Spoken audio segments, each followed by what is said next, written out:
آئندہ 24 گھنٹوں میں ملک کے بیشتر علاقوں میں موسم شدید سرد اور مطلع جزوی طور پر ابرآلود رہنے کا امکان ہے۔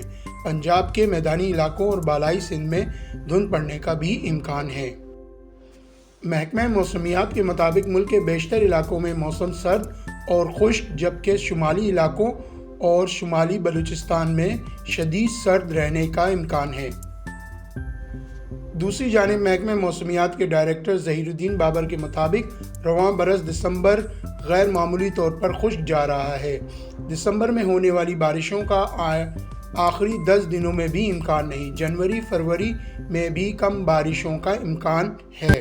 عالمی ادارہ IUCN کے ساتھ وابستہ سابق محکمہ موسمیات ڈائریکٹر غلام رسول نے خبردار کیا ہے کہ پاکستان میں گزشتہ برس موسمیاتی تبدیلی کی وجہ سے موسم تبدیل ہو گیا ہے۔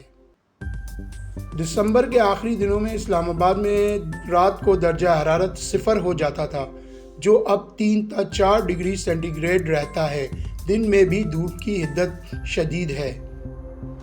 غلام رسول کا تجزیہ ہے کہ پاکستان میں ماحولیاتی تبدیلی کی وجہ سے ہر سال گرمی بڑھتی جا رہی ہے۔ اکتوبر میں عوام گرم کپڑے پہننا شروع کر دیتے تھے۔